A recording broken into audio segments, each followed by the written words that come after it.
Lundi 22 mars, les amis, salut à tous. Vous connaissez la petite formule et j'espère que vous êtes en forme où que vous soyez et soyez les bienvenus. Mais non pas dans mon petit bureau aujourd'hui, mais toujours à la maison, ici dans mon havre de paix. Pour vous adresser un petit message, je vous ai posté ce matin quelques mots pour vous dire que j'avais quelque chose à vous annoncer. Effectivement, j'ai pris la décision, il y a quelques jours, de refermer un chapitre beIN Sport que nous avons lancé ensemble. C'était il y a 9 ans, en 2012, quasiment jour pour jour, nous ouvrions ensemble l'antenne de beIN Sport France. 9 années pour vivre des aventures incroyables avec la Ligue 1, la Ligue 2, l'Euro, la Coupe du Monde, la Ligue Europa, la Champions League et tout ça sur site partout en Europe et sur la planète. Je pense à la Coupe du Monde au Brésil où nous étions ensemble sur cette plage de Rio pour ouvrir ce grand rendez-vous. Je pense à toutes ces finales de Ligue des Champions au bord de cette pelouse pour sentir cette atmosphère incroyable. Je repense à l'Euro 2016 en France pour accompagner le parcours incroyable de l'équipe de France. Tant de souvenirs partagés avec vous et avec les équipes de beIN Sport, bien évidemment avec l'ensemble de la rédaction et de toutes les équipes, quels que soient les services. Ces équipes, je les remercie aujourd'hui du fond du cœur parce que ces équipes m'ont permis de poursuivre mon accomplissement professionnel et donc personnel. L'un ne va pas sans l'autre chez moi, c'est sûr. Ma vie professionnelle est au plein cœur de ma vie. Je ne peux pas les dissocier.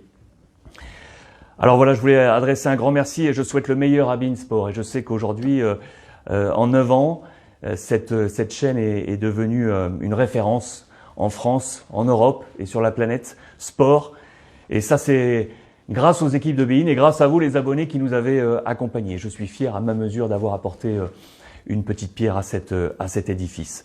Alors, j'ai donc décidé aujourd'hui de refermer ce chapitre pour vivre d'autres aventures. C'est motivé par quelque chose de profond en moi qui m'a été inscrit par les miens. Les miens, c'est ma famille, ceux qui m'entourent aujourd'hui dans mon quotidien.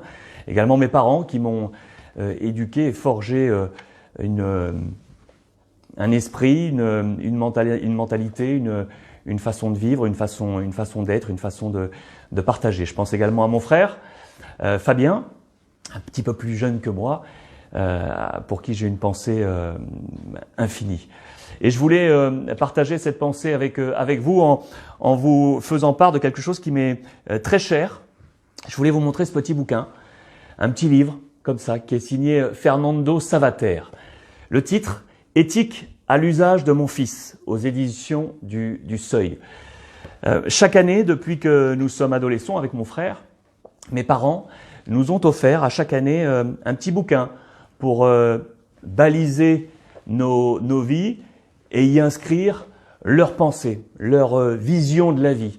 Et chaque année, voilà, mon père y inscrivait en forme de paraphe un petit mot pour inscrire comme ça sa pensée, comme je vous l'indiquais. Aujourd'hui, ça a une valeur particulière pour moi parce que je vous en ai parlé. Mon père est atteint de la maladie d'Alzheimer. Mon père est toujours en vie aux côtés de ma mère, mais sa mémoire n'est plus. Donc c'est comme s'il était parti. Et sa mémoire, elle reste en moi grâce à ces petits bouquins et à ces écrits. Et vous allez comprendre pourquoi aujourd'hui je voulais absolument vous lire ce qu'il m'avait écrit en mars 94. J'avais donc alors 19 ans, pas encore 20 ans. J'avais 19 ans et je vous lis ça. Mon père se prénomme également Alexandre. Et je vous lis son écrit. Alexandre. Quand j'étais gamin, il y avait chez moi, accrochée à un mur, une petite faïence peinte qui disait « 5 ans, mon papa sait tout. 10 ans, mon papa sait beaucoup de choses. 17 ans, papa croit tout savoir. 25 ans, mon père ne sait pas grand-chose. 45 ans, ah, si mon papa était encore là. J'y repense souvent en pensant à vous et à mon père. Ce que je sais, peu ou prou, je m'en sers pour moi. Mais je me dois aussi de m'en servir au moment où vous vous apprêtez à entrer dans la vie d'adulte responsable. L'essentiel de ce que m'a appris mon père tient en ceci, je cite. La vie vaut la peine d'être vécue pleinement. Pour la choisir et la réussir, il faut la réfléchir et agir en conséquence. Fermez les guillemets.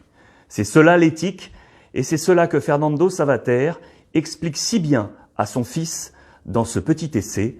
Sois l'artisan de ta vie et sois heureux. Papa, mars 94. Sois l'artisan de ta vie et sois heureux. Voilà ce que me disait mon père en mars 94 et la résonance de ces mots est d'autant plus forte aujourd'hui parce que je salue sa mémoire, celle de mes parents avec ma mère qui l'accompagne aujourd'hui et parce qu'aujourd'hui j'avais besoin de nouveaux challenges de vie professionnelle et de vie, aujourd'hui à 45 ans, envie de passer un chapitre, d'en ouvrir un nouveau et d'aller à l'aventure pour trouver la suite de cet accomplissement professionnel. Voilà pourquoi j'ai donc aujourd'hui choisi de refermer ce chapitre Be In Sport que je salue une nouvelle fois avec toutes ces équipes.